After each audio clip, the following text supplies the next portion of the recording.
sampean karek sithik dadi wong sing gharib ngaji ki sarang-arang sampean dulu mau ngaji sing tenang den selamat gitu nggih. Sampean tak beri ijazah. Kali ini tak ijazahkan nggak apa-apa karena ini hadis sahih musalsal. Umatnya Nabi kok gak enak bi. Kontraknya mbek pangeran sebelum salah itu sudah ada kontrak. Makanya Nabi itu ngendikane bangga sekali. U'titu khamsan lam yu'tahunna nabiyyun qabli atau ahadun min qabli. Saya diberi 5 hal hadiah sama Allah yang umat sebelumku, Nabi sebelumku tidak diberi hadiah itu. Di antara hadiah itu terbesar adalah wa'u'titu khawatima suratil Baqarah. Saya diberi hadiah akhir dari surat Baqarah. Kok ada hadiah gimana? Allah itu sudah naikkan kontrak dengan kita. Kita disuruh doa sama Allah. Rabbana la tu'akhidna in nasina waktu. Ya Allah, suatu saat saya salah. Padahal kita pasti salah. Suatu saat Gusti, suatu saat kita salah. Jangan kasih sanksi loh. Oke, mau oke. Itu loh itu kok udah enak gimana? Sebelum kita salah, terus naikkan kontrak sama Allah. Rabbana la tu'akhidna in nasina aw akhtana. Ya Allah, jangan jatuhkan sanksi kepada kita jika suatu saat saya lupa atau salah. Qala na'am, Allah jawab nah. Makanya Nabi senengnya bukan main tentang apa? Saya diberi hadiah akhir surat Baqarah. Tapi sekarang jadi fitnah tadi. Yang kiai NU baca itu dipakai tahlilan, kadang-kadang yang baca agak paham. Yang kritik juga agak paham. Jadi ya sudah innalillahi wa inna ilaihi raji'un. Sebetulnya itu diabadikan di tahlil itu karena itu surat yang luar.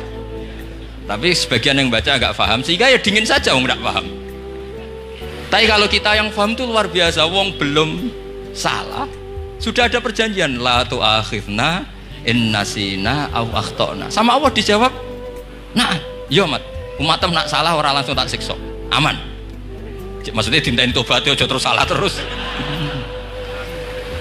Kayak apa? Makanya beda. Nabi itu begitu bangganya dengan surat akhir surat apa? Baqarah. Terus tafsir kedua, umat ini adalah umat yang sifat Allah itu selalu aktif dan dua-duanya aktif. Ini perlu saya sampaikan berkali-kali, dua-duanya aktif. Jika orang soleh itu nggak boleh mengadili orang dolim, itu umatnya Rasulullah SAW. Begini logikanya ya. Pernah ada cerita, ada orang soleh sedang sujud, diinjek sama orang fasik, al-asi lah orang fasik. Karena orang soleh ini diinjek, orang soleh, bawaan orang soleh itu ya kadang gampang marah, bawaan orang soleh. Tapi pas marah itu nyatot nama Allah. Fawawahi la yaghfirullahu laka, pakai nama Allah. Andai kan dia bilang asemane kue itu malah gak apa-apa gitu. Karena miso-miso sendiri itu kan urusan dia, tapi pakai namanya Allah. Fawawahi la yaghfirullahu laka. Allah tidak akan ngampuni kamu. Itu Allah langsung memberi wahyu ila nabi hada zaman, ke nabinya zaman ini. Allah ngendikan gini, ini yang cerita Rasulullah.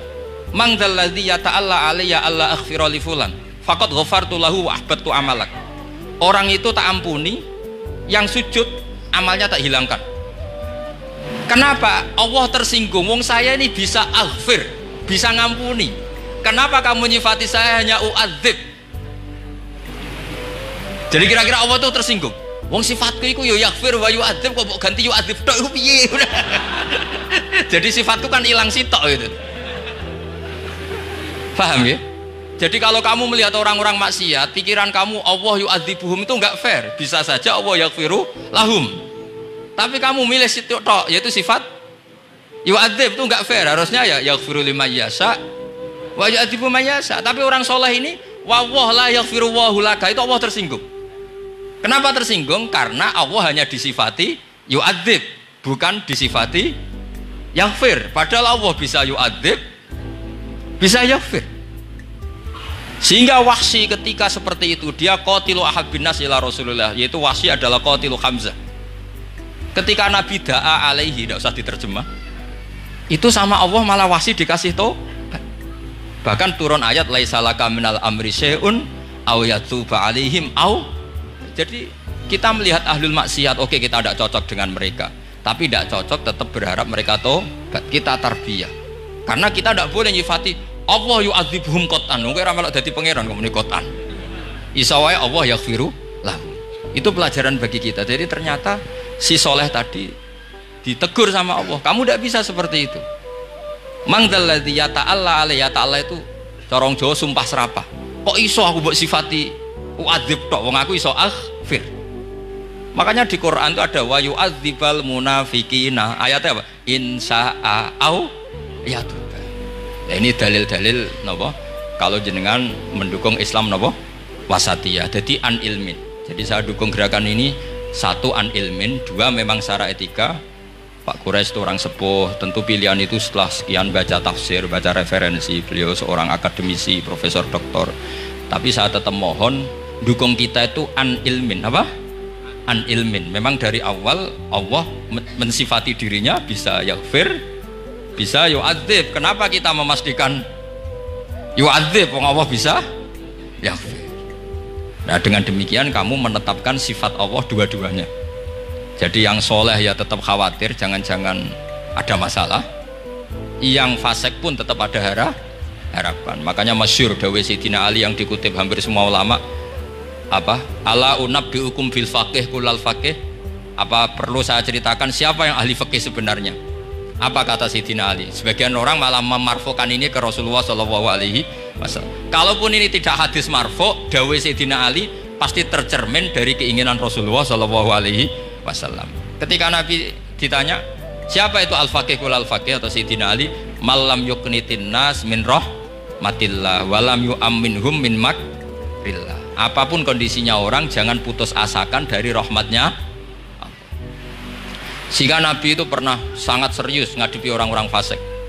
Tapi setelah dimultazam sama Allah ditegur, kalau kamu begitu rahmat saya, kata Allah, kamu batasi. Semenjak itu Nabi terus rileks. Dan Nabi kalau ibadah itu mesti milih yang paling gampang.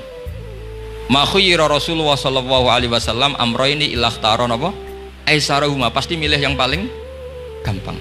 Termasuk Nabi unik itu tofa rogiban.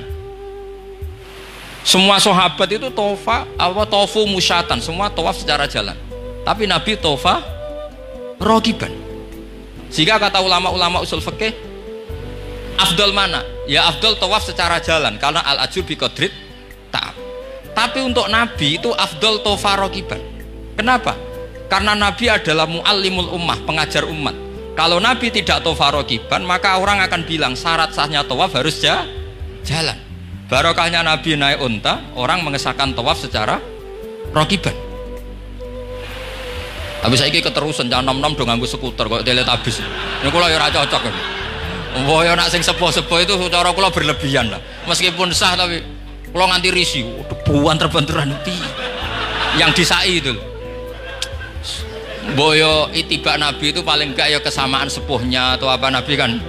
Ini ndak, sementing sah apa? Wah repot ya. Terus bukti berdua gini, kalau Nabi itu ingin ibadah itu paling ringan. Suatu saat setelah Fathu Mekkah, Nabi kayak apa rindunya sama Ka'bah al-Musyarrafah itu, sama Al-Ka'bah al-Musyarrafah. Nabi saking rindunya minta sama Abu Tolhah al-Hajabi itu. Minta Utsman bin Tolhah al-Hajabi. Utsman namanya ini. Minta kunci terus masuk Ka'bah. Itu keluar dari khimah, itu Nabi senengnya bukan main. Karena Fathu Mekkah. Lebu Ka'bah senengnya bukan main. Tapi setelah keluar dari Ka'bah, itu kelihatan hazinan, kelihatan susah, tersiksa. Ditanya sama Sayyidah Aisyah, kenapa engkau gelisah padahal tadi kelihatan senang? Wadidtu anni lam adkhul. Saya suka andikan tadi saya ada masuk Ka'bah. Kenapa ya Rasulullah? Jangan-jangan umatku ngira ini penting. Dan itu berat. Sampai jadi perdebatan ulama fikih. Apakah sunat masuk Ka'bah apa enggak? Sebagian ulama bilang enggak. Alasannya Nabi getun cara Jawa itu kecewa, nyesal. Kenapa saat tadi masuk? Jangan-jangan umatku nanti merasa itu keharu dan itu repot. Nah kita tidak usah dilarang, memang tidak punya kesempatan. Alhamdulillah. Dilarang nggak dilarang, sudah tidak punya kesempatan.